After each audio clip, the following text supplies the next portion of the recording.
जय हिंद दोस्तों, स्वागत है आप सभी का हमारे इस रेजिमेंट में। दोस्तों, आज इस वीडियो से हम दुनिया के 8वें अजूबे के बारे में डिस्कस करेंगे। Anchor Wat temple, the 8th wonder of the world. Angkor Wat temple के हिस्ट्री के बारे में, उसका स्ट्रक्चर के बारे में सब कुछ हम इस वीडियो के थ्रू डिस्कस करेंगे। तो शुरू करते हैं। Angkor Wat beaten Pompeii and became the 8th wonder of the world. Angkor Wat temple और पोम्पेई सिटी के बीच ये डिस्कशन बहुत सालों से चला आ रहा था कि किसको 8th wonder of the world declare किया जाना चाहिए। तो फाइनली एंकोर वाट टेम्पल को 8th wonder of the world declare किया गया है। तो अभी हम पहले पोम्पेई सिटी के हिस्ट्री के बारे में थोड़ा जान लेते हैं। Pompeii city, it is situated in Italy. During 78 AD में एक एक्टिव वोल्केनो इरप्ट हुआ था। वो वोल्केनो का नाम था माउंट वेसिवियस। माउंट वेसिवियस जो इटली में है, वो एक्टिव वोल्केनो था, वो इरप्ट हुआ था। तो आफ्टर इरप्शन पोम्पेई सिटी, जो whole city came into the lava debris. तो जब इरप्शन हुआ तो पूरा जो पोम्पेई सिटी था वो लावा के अंडर आ गया। तो जब एक्सकवेशन शुरू हुआ, द लॉस्ट सिटी जो बोलते हैं पोम्पेई सिटी को, the lost city ever found. तो पोम्पेई सिटी के अंदर बहुत एक्सकवेशन के ड्यूरिंग डेड रिमेन्स, उनका सिविलाइजेशन के बारे में सब कुछ पता चला। तो the whole city came into lava debris. अभी हम एंकोर वाट टेम्पल के हिस्ट्री के बारे में थोड़ा डिस्कस करते हैं। It is situated in Cambodia. Angkor Wat Temple is a Hindu-Buddhist temple, largest temple of the world, largest religious monument. तो हिंदू बुद्धिस्ट टेम्पल, ये जो टेम्पल को जिन्होंने बनाया था, किंग सूर्यवर्मन द्वितीय ने, वो एक वैष्णव थे और वो विष्णु को बहुत मानते थे। तो he built a Vishnu temple which later became a Buddhist site. तो it is known as Hindu Buddhist temple. UNESCO world heritage site भी इसको बोला गया है। तो इसको बनाए थे किंग सूर्यवर्मन द्वितीय ने of the Khmer empire in 12th century. ये जो सूर्यवर्मन द्वितीय है, इन्होंने ये टेम्पल को बनाया था।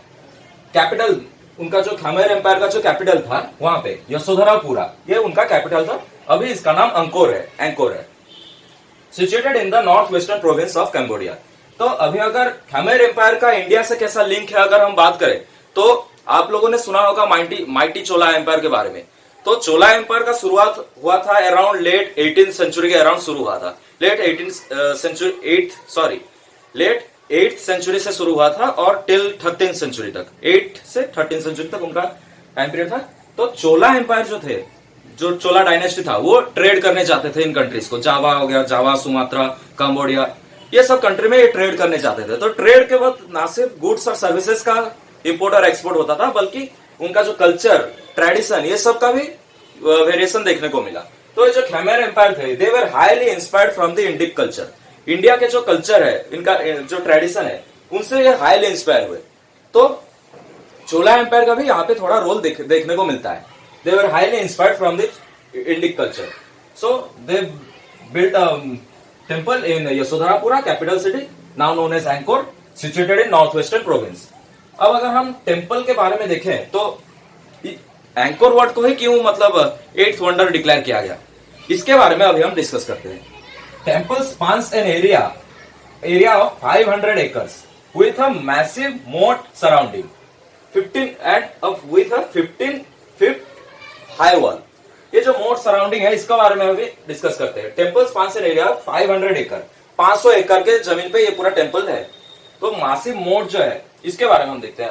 मासिव मोट मतलब टेम्पल के चारों तरफ खुदाई करके पानी उसमें भरा गया था, वाटर बेसिन क्रिएट किया गया था। जैसे कि बाहुबली मूवी में आप लोगों ने देखा होगा, माहेश्मती का जो होता है किला होता है, उसके चारों तरफ कैसे मतलब नदी बनाया जाता है, जब वार के टाइम में उसका हाई बेनिफिट उठा सके। तो ऐसे ही एक मैसिव माउंट स्ट्रक्चर क्रिएट किया गया था। मान लीजिए जैसे कि ये टेम्पल है, यहाँ पे ये टेम्पल है, इसके चारों तरफ खुदाई करके एक वाटर बेसिन बनाया गया है यहाँ पे। तो ये वाटर बेसिन के अंदर क्रोकोडाइल को भी छोड़ा गया था। जैसे कि मान लो कोई फॉरेन इन्वेडर आता है, तो अगर वो गलती से वो वाटर के अंदर चला गया तो क्रोकोडाइल उसको खा जाएंगे और ये अंदर से भी उनके ऊपर अटैक कर सकते हैं। तो massive mount surrounding was built and 15 feet high wall, वो मंदिर के चारों तरफ 15 फीट का हाई वॉल भी क्रिएट किया गया था। अभी अगर हम टेम्पल के कॉम्प्लेक्स के बारे में अगर बात करें, अंदर का सिचुएशन कैसा था, तो it was symmetrical in nature. ये जो सिमेट्रिकल इन नेचर है, ये इंडियन कल्चर ही है। आप इंडिया में जो भी टेम्पल देख लेंगे, चाहे वो चाहे वो द्राविडियन स्टाइल का हो गया, नागार्जुना स्टाइल का टेम्पल देखने को मिलेगा, जो भी स्टाइल देखेगा वहां पे एक सिमेट्रिकल इन नेचर देखने को मिलता है। मतलब सिमेट्रिकल इन नेचर मतलब आप मंदिर को जिस भी एंगल से देखेंगे, ये वेस्ट हो गया, नॉर्थ हो गया, जिस भी एंगल से देखेंगे वो एक ही तरह दिखाई देगा। तो वही देखने को मिलता है। Featuring 5 lotus shaped towers. मंदिर का 5 खंबे जो है 5 लोटस शेप्ड टावर्स देखने को मिलते हैं, जो रिप्रेजेंट करते हैं माउंट मेरू को। और इंडिया में अगर आप देखेंगे सारे टेम्पल का जो शुरुआत मतलब एंट्री पॉइंट होता है वो फेस करता है ईस्ट डायरेक्शन को फेस करते हैं। लेकिन कंबोडिया का ये जो टेम्पल है एंकोर वाट टेम्पल, ये इसका जो एंट्री जोन है वो वेस्ट डायरेक्शन को फेस करते हैं। तो ये एक पॉइंट है। तो featuring 5 lotus shaped towers represent mount Meru. Mount Meru जो है ये एक मिथिकल अवॉर्ड है। मिथिकल अवॉर्ड मतलब ना सिर्फ हिंदुइज्म में, बुद्धिज्म में भी इसको बहुत सुपेरियर माना जाता है। माउंट मेरू मतलब यहाँ पे भगवान रहते हैं, भगवान रहने का स्थान को ये सब बोला जाता है। Sandstone blocks were used to build the structure.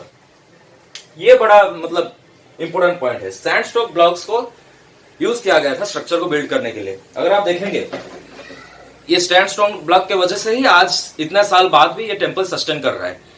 Sandstone block use करने का मतलब बेस्ट बेनिफिट ये हुआ कि जब अर्थक्वेक होता है, वो वहां के एरिया में तो बहुत सारे अर्थक्वेक होते रहते हैं, तो जब भी अर्थक्वेक होता है तो अर्थक्वेक को ये सस्टेन कर लेते हैं। ये जो सैंडस्टोन ब्लॉक्स यूज होते हैं, तो अर्थक्वेक से भी ये टेम्पल को प्रोटेक्शन देने के लिए।